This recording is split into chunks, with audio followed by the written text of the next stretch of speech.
Hey, and thanks for clicking play. Okay. Oh, that's so bad. I didn't mean to say okay straight after okay. Hey, and thanks for clicking play, because that was so bad. That was so bad. That was seriously. Anyway, let's get into it. All right. So today, I'm glad that just happened because a bit of randomness helps me get in the mood. Today, I think I've decided we're going to do. This is episode 49, by the way, and you're watching 005 AGIMA is how I properly pronounce my thing, and I'm slowly learning that my lens is there. You'll notice I have trouble with that sometimes.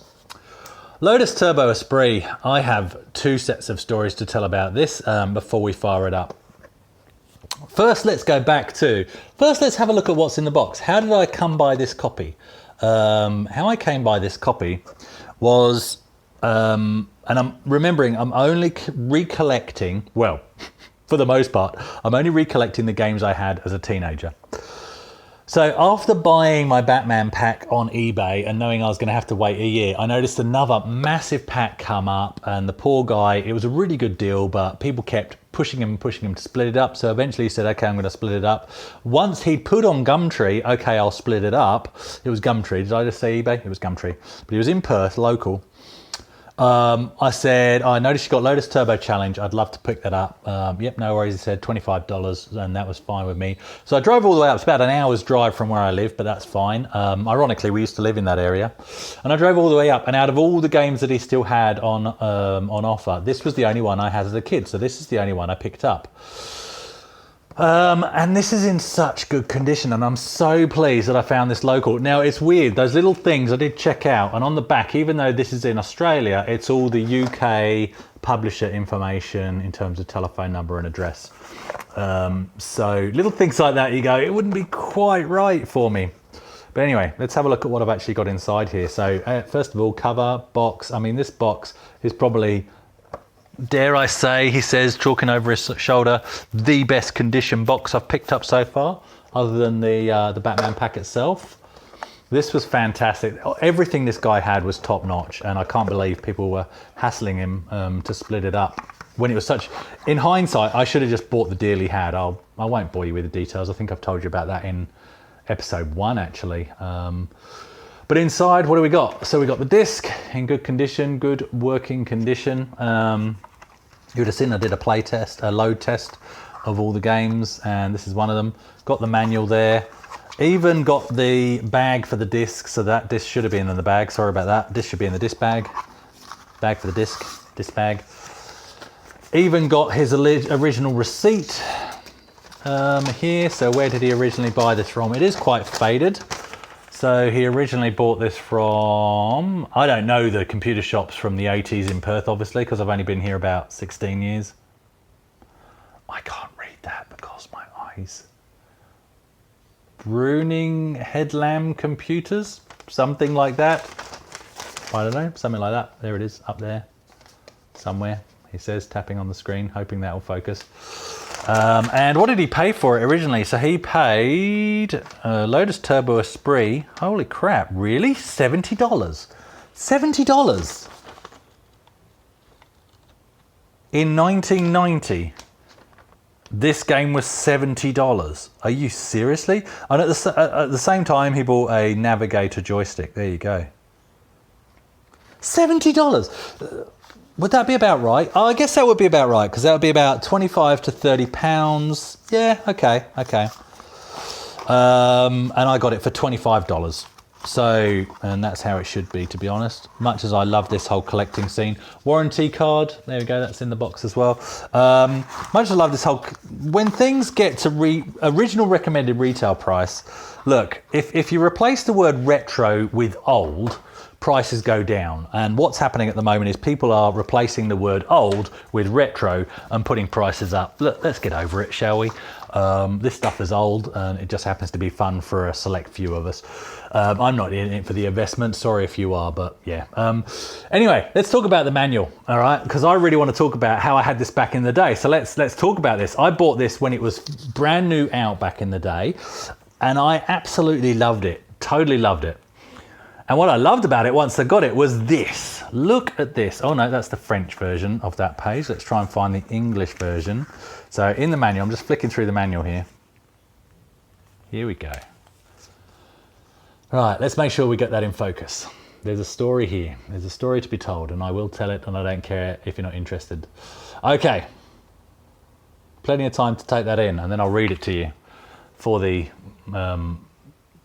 visually challenged, including myself. Lotus license application form. And what you can do is you can fill this form in. My computer format is, so it'd be Commodore Amiga. The two numbers given on completion of Lotus Esprit Turbo Challenge are. Then you have to put down the two numbers, okay? And then you fill in your name and address. And I'm so glad, there's another thing I looked out for. Does this still have this form in as I purchased this? Because back in the day, I bought Lotus Esprit. Those of you that have played Lotus Esprit, I absolutely love cars. I love driving games. This is my jam. Computers are my jam and cars are my other jam, and they are both equal jamness. If I was to make a jam sandwich, it would be in two flavors, car jam and computers jam. And it would just be twice the amount of jam in that sandwich, maybe with a bit of cheese. And so back in the day, I bought this when it was brand new out. And to get those codes to come up, you have to beat this on hard. So there's easy, medium, and hard. You have to beat it on hard to be presented with the codes. I played this probably, how long was it between, I really should have looked it up. I should do some research. Maybe I'll do a quick bit of research before I actually play the game, and then I can fill you in on that bit. But there was quite a gap between Lotus 1 and Lotus 2 coming out. I played and played and played this, beat it on easy, beat it on medium, never beat it on hard. Eventually number 2 came out, and I bought number 2, which is more point-to-point racing. This is more lap racing, including fuel stops. Number 2 was more outrun style. They're both great games. Number 3 is a great game. I love the whole series. And I beat number 2 in about a week. I kid you not. It was a piece of piss compared to this. Stop rhyming, for goodness sake. But it was. So after beating number 2, I then went back to number 1, and I just thought, I've got to beat this damn thing. Now, at this point, this is an old game. And then I beat it. I eventually beat it. I can't remember how much longer it took me, but I beat it, and I'm like, flipping heck, yes. So I flipped this over, and this is why this information is so important to me. I wrote down those numbers, and I went to the phone. I didn't just fill out the form. Before I even filled out the form, I went to the phone, which back in those days, you know, you got a phone downstairs. I had a phone in my parents' room. None of this mobile rubbish. I had to go, make sure nobody else was using the phone, ring up the phone, help my dad didn't catch me because I'm not meant to be using the phone because he knows every penny that we spend on the phone bill. And I rang them up and I said, yeah, I've just beaten Turbo Challenge 1. Are you still issuing the licenses? And the girl, I remember this clearly, not that clearly, but I remember the important details. And I remember the girl being on the other end of the line being really confused. License? What are you talking about? I can't remember specifically if she then asked somebody in the background, but she eventually said, yeah, we're doing the license. Yep, no worries, we'll send it out to you. And I said, so I have to send in the form with the codes, yeah? And she went, yeah, that's right. You have to send, and it was like they'd completely forgotten what this even was in their office. I could tell in the background, even as a young 16, 17-year-old. So anyway, I fill out the form, I send it in, and eventually what I get, look, I don't think it still exists anymore. I'm really hoping it's buried in some schoolwork in my parents' loft. I don't know. But I remember distinctly when it arrived in the post, and I'm all excited, and essentially what I got was just a dodgy equivalent of an A4 photocopied sheet with some, sort of Lotus Turbo Esprit license design, and then my name inserted somewhere into it. And I can only imagine they were like, oh crap, what did that thing even look like? Okay, we've got to send it to him. He's got the codes. He's obviously really keen. Let's, and then I can only imagine, this is my imagination running riot in the background of them going, oh crap, what did it even look like? Have we got a PDF of this somewhere? And they probably just did the best they could and sent this thing. And literally it wasn't card from memory. It was so dodgy. But you know what? I didn't care. I'd beaten the game, I'd applied for my license, the publisher of the game had sent me something in the post, and that thing went on my bedroom wall. I kid you not. I don't care how bad it looked, and it did look bad. I do remember it really did look bad. That thing went on my wall and I was proud as anything. Yes, I beat the game, and there's the proof. I've got the license from the publishers, and that is awesome. So, all right, enough of that. Let's load the game up, and in between this and then I'll let you know how long between Lotus 1 and 2, because that would be interesting information. Okay, see you in a minute. Okay, let's get this loading up. So we'll grab this out of the box. And for aesthetics, let's put the box. Screwdrivers everywhere, crazy. Let's put the box there. How does that look? Beautiful. Okay, and now I didn't think this through. I've already had some wine today, so today we're drinking and driving. Okay. That was quite loud. Now, I did just quickly look up. 1990 was Lotus Turbo Esprit, and 1991, oh, I'm just going to cut that glare out for you. 1991 was Lotus Turbo Esprit 2, so I was right on that.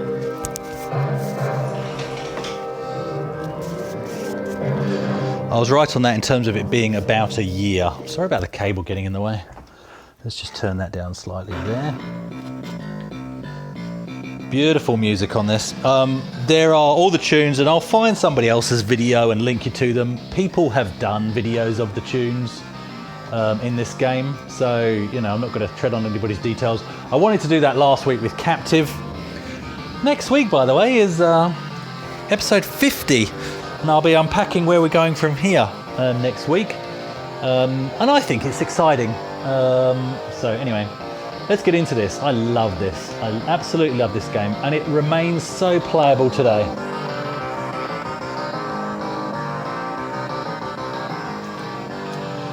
Using the joystick, quick shot 2. Right, we'll go easy. I'm only going to do the first race as a play test.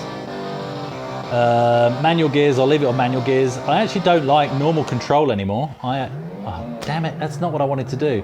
How do I go back? Does that work? Escape.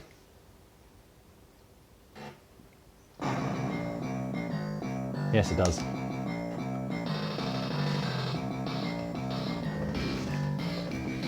I'm not sure if I go here, am I in shot? I'm hoping I'm slightly in shot for you. But not just the side of my nose. I noticed during Captive, you got some wonderful views of the size of my nose, which is, I'm sure, was fascinating. Right, normal control, alternative control, here we go. Number of players, 1. That sound does need to come down a little bit, but in a second, because first of all, let's have a look at this. Now, personally, I prefer the engine noises, but let's just quickly go through.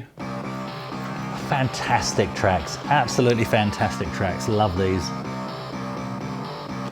I need to write this to CD to put in my car. Now, which one was my favourite? I love this one. This is cool. Sort of has a bit of a really grungy. This one's a bit sort of James Bondy, I think. There we go. But I'm going to go with engine noises. Right, I'm just going to turn that down a little bit. Actually, it's probably okay. I'll turn it down a tiny bit. There we go. Let's get into it. All these phrases, you go, oh, I can't say let's get into it because there's that other guy that says that, and oh, whatever. It's all part of the English language. I do not condone drink driving, by the way, but in computer games, sometimes it can be advantageous. Right, so if you've never played Lotus Turbo Esprit before, a couple of things you need to know. One is, the only cars in this game are Lotuses. So I've got to push forwards, sorry, just so you can see that. I've got to up and down to change gear in the control method I've got, and fire is basically accelerate. Now, of course, the digital controls, which is not what we're used to in this day and age, but it's amazing how quickly you can get back into it. He says, crashing.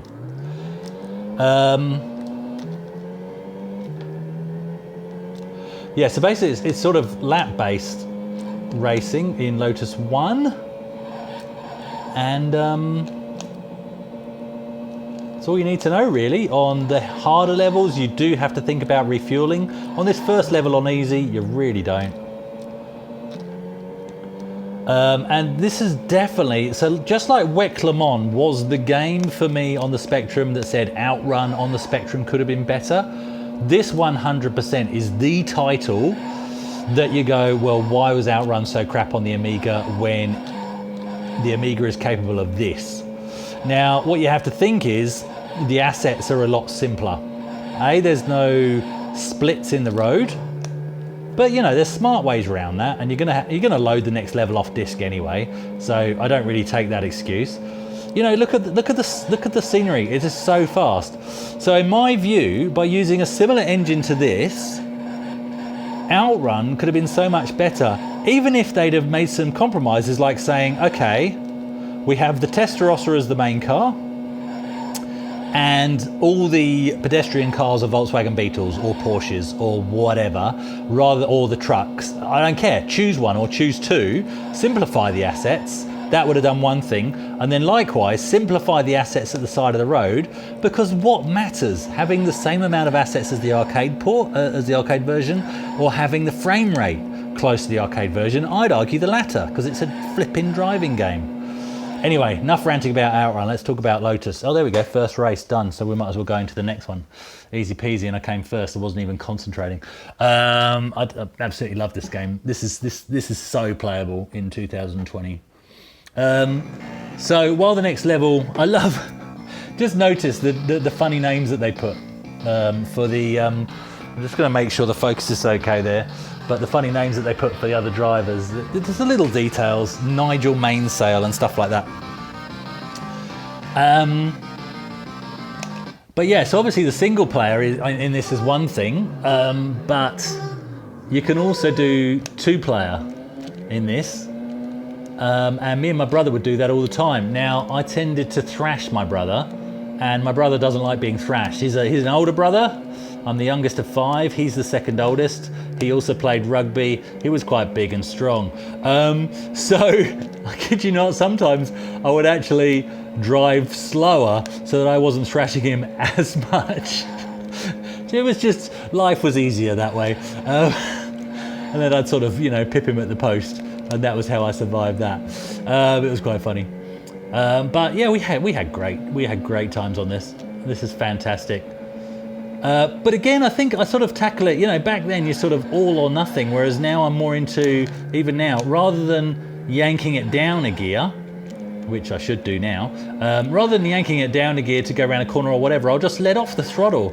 I don't think I raced like that back then. It was sort of your fingers on the trigger, it's all or nothing, you know, it's either on the trigger or it's on the brake, whereas, you know, as you mature and you do some real life driving as well, you get into the fact that maybe just let off the throttle a little bit, you'll make it around the corner or you'll make it inside a car.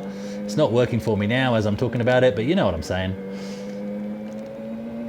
Just a fantastic game, so fast. Absolutely love this.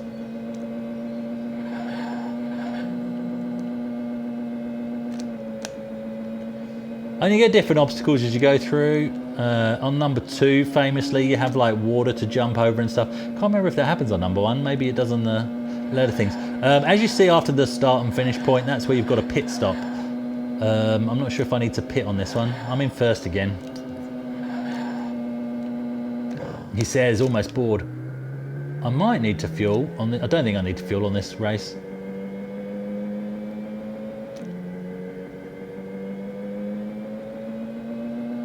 It is just fantastic. I'm loving this. This is great. And I'm so pleased that I found a local copy in good condition.